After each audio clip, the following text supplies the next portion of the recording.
Welcome to the Roy Morgan Weekly Update.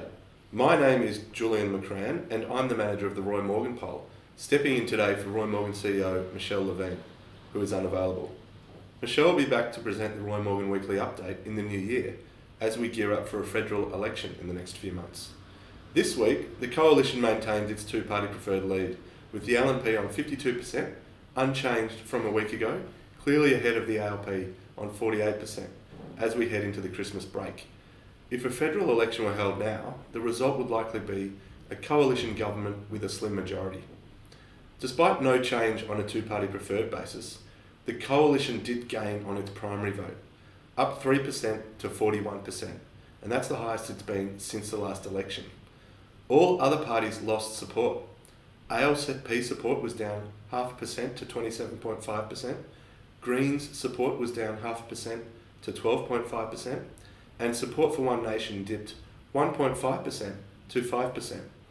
A further 3.5% support other minor parties and 10.5% support independents. Now, there were several issues driving the improved performance for the coalition.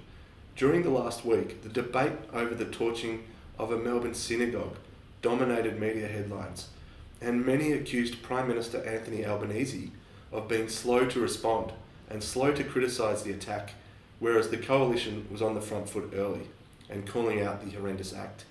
There was also a decision by the Reserve Bank to leave interest rates unchanged again, which disappointed many mortgage holders struggling with the cost of living. And the coalition announced its plans for nuclear energy, which they say will reduce energy costs long term. The other key indicators were also poor this week. Government confidence, whether people think the country is going in the right or wrong direction, dropped 1 point to 71.5, and this is well below the neutral level of 100. A clear majority, 57.5% of Australians say the country is going in the wrong direction, while only 29% say the country is heading in the right direction.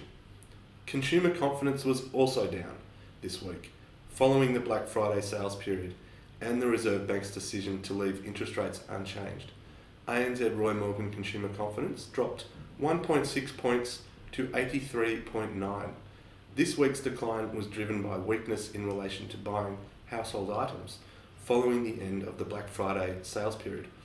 Now only 25%, down 5% of Australians say now is a good time to buy major household items, while 47%, up 3%, say it is a bad time to buy, a net movement of negative 8 percentage points.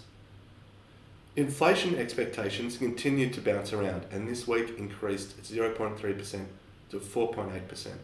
Australians are now expecting annual inflation to be 4.8% over the next 2 years. And finally today, a look at one of Australia's sporting leagues, the A-League, and which clubs have the largest support. The latest Roy Morgan figures on the A-League show more people than ever. Over 4 million Australians now support an A-League club. That's up 50,000 from a year ago and up a stunning 1.4 million over the last 4 years since 2020. Once again, it is Sydney FC, which has emerged as the most widely supported A-League club with 761,000 supporters, virtually unchanged on a year ago. In second place are their northern counterparts, the Brisbane Roar, with 642,000 supporters, ahead of the Melbourne Victory with 588,000 supporters. It's not surprising these three clubs are at the top of the standings, as they represent Australia's three largest cities and have been the most successful clubs in the history of the A-League. Sydney FC has won 5 championships, the Brisbane Roar has won 3 championships, and the Melbourne Victory have won 4 championships.